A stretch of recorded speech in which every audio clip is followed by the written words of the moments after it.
Happy Friday. Thanks for staying with us this hour. You know, U.S. presidents give the order to blow stuff up all the time. They're commander-in-chief in charge of the largest military in the world. That means all the military stuff we do, even the secret stuff. So they get to blow stuff up by giving the orders for other people to blow stuff up. But one thing that U.S. presidents don't get to do very much in person anymore is blow stuff up themselves, right in front of everybody, out in the open, blowing stuff up personally. That really never happens anymore. It used to. Watch this little piece of tape that we found today from JFK. This is 1962. President Kennedy went to California to open up a joint federal-state water project in Central California. So he gives this little speech, finishes his speech, and then watch what happens right after his speech. Watch. And I hope from this great project will spread a renewed sense of commitment by all the American people so that this country in 1962 can continue to move forward. Thank you. View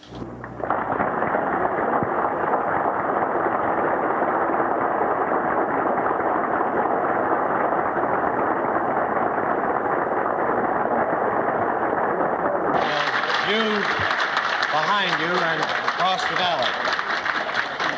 Where does this blast? Beyond that projection over there, Governor, and on the opposite one over here and across the valley here. Everybody ready? You lead.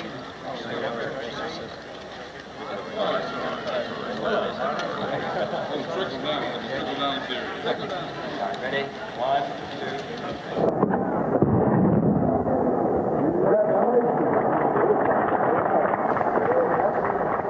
Part of the job of being president is that you do get to give the order to blow stuff up, but you really never really get to blow stuff up yourself anymore. Right there in front of everybody. But John F. Kennedy got to do that in 1962 at the groundbreaking, literally the groundbreaking with TNT, for the San Luis Dam, which was a joint federal-state project in California. The other guy who was with him there holding the other cartoon-style plunger to set off the TNT explosion was the then governor of California, Edmund Brown, who is the father of California's current governor, Jerry Brown. Well, today, President Obama is back to California, the latest president to travel to California to address water issues in that state. The president today was in Fresno announcing emergency relief for farmers and ranchers who've been devastated by the worst drought in over 100 years in California. The White House science advisor also did a call in advance of the president's trip today to let people know that there should be no ambiguity about the fact that this White House and this president see the extended drought in California and the challenge of extreme weather more broadly as linked to climate change. So the policy approach from this White House is to try to mitigate some of the harm from extreme weather and drought, like with this emergency funding for ranchers and farmers today, but to also recognize that extreme weather and prolonged drought are things that are associated with climate change, which is not only real, it's happening right now. So climate change itself is something we ought to be trying to address from the point of view of this White House, but we also need to be simultaneously coming up with ways to survive it, ways to increase our resilience in the face of the effects of climate change. Well, the president today, to that end, announced a new billion-dollar climate resilience research effort, which, sadly, for anybody who likes that idea, is something that would require the approval of Congress. So presumably that will never happen.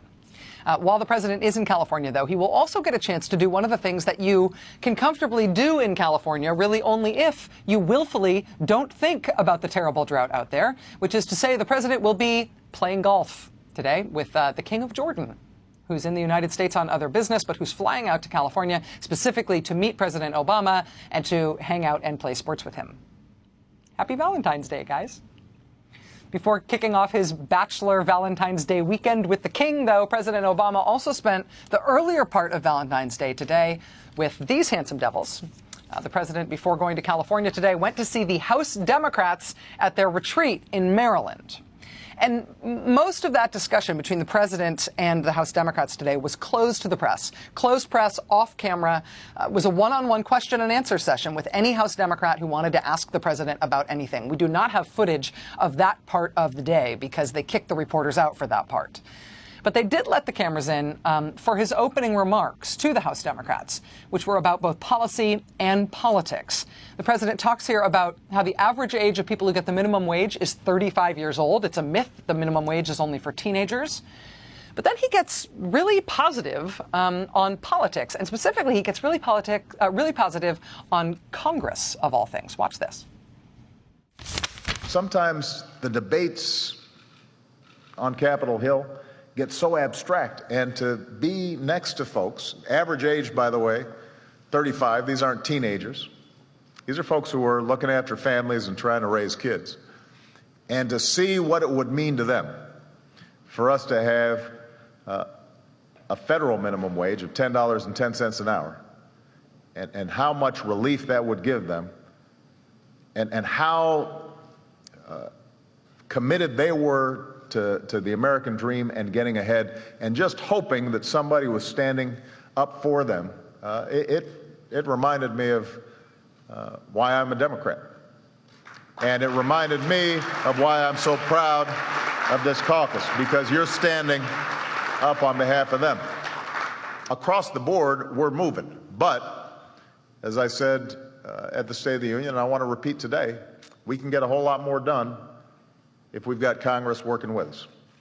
And this caucus has shown time and time again, under the most difficult circumstances, the kind of courage and unity and discipline that has made me very, very proud.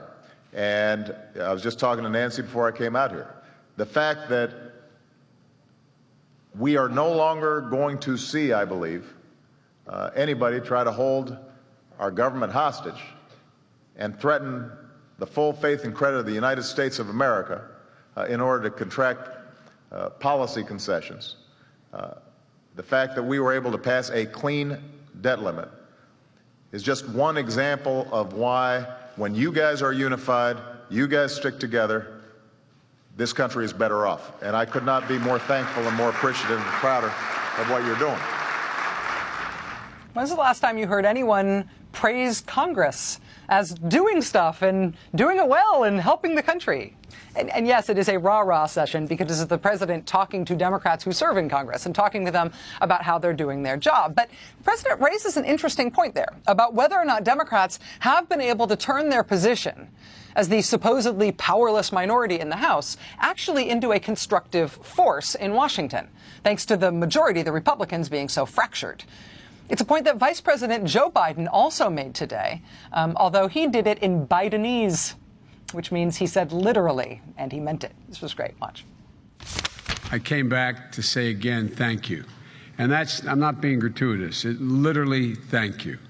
Were it not for the House of Representatives and the way you stood by the president and particularly the leadership of Nancy, it would not have, this could have been a much, much rougher road. Vice President Biden today echoing the president's remarks to House Democrats that from their position in the minority in the House, by sticking together, they have been able to make Congress actually do some constructive things, even though from the minority you're not supposed to be able to do anything in the House. Vice President Biden also went on today, though, after that part of his speech, to give what essentially was a barn burner, an extended riff that kind of brought the House down, talking about what Democrats stand for, what Democrats are fighting for right now in terms of policy matters, and how much, he says, the rest of the country stands with Democrats on those issues. Watch this. This is the first time in my career, Nancy, where on every major issue, the American people agree with the Democratic Party. I mean, think about it. No, I really mean it. I know that sounds like hyperbole, but think about it. Every issue facing the American people, particularly the embattled middle class, on every single issue, from what you were able to do in the debt ceiling, they weren't about to go ahead and play games at this time because of you, to minimum wage, 72% of the American people supported increase the minimum wage. Early childhood education, 86% of the people. Immigration reform, 73% of the Democrats, 60% of Republicans. Background checks on weapons, 90% of the American people. Infrastructure, 88% of the American people think it's a means by which we can grow the country. The American people agree with us, 55% on marriage equality. Overwhelmingly, they agree with us on pay equity. And even 55% is all the difficulties you're facing now with the ACA. 55% of the American people don't want to see it repealed. I can't think of a time when the issues that most affect the American people, most affect the middle class, overwhelmingly they support us. And I'd make another point to you. There isn't a Republican Party. I wish there were. I wish there was a Republican Party. I wish there was one person you could sit across the table from, make a deal, make a compromise, and know when you got up from that table, it was done. That's what political parties, that's what Nancy's able to do. That's what the president's able to commit to. But there is no, all you had to do was look at the response of the State of the Union. What were there, 3 or 4? No, I'm not being facetious. And so I think we should just get a little focused here. So keep your eye on the ball. Keep your eye on the ball. The American people are where we are. And let's go out and make every single effort, not just to defend, but to aggressively push our agenda. They are with us. They are with us. And I'm sure in hell glad I'm with you. Thank you very much. Vice President Biden today speaking to House Democrats and showing why, even if he doesn't run for president, he is still the Democrat that every Democratic group in the country wants to come speak at their events. Nobody preaches to the choir better than Joe Biden preaches to the choir. But while the Democrats were in Maryland with both their vice president and their president giving them some serious pep talking today, both of them raising this very interesting issue of whether or not Nancy Pelosi has found a way to be powerful and effective while working in a job that's supposed to have no power at all, running the minority party in the House. While the Democrats were celebrating themselves and celebrating their strategy in the House today, the Republicans were not. No, today Republicans had a very, very, very different day than that. Hold that thought. We'll be right back.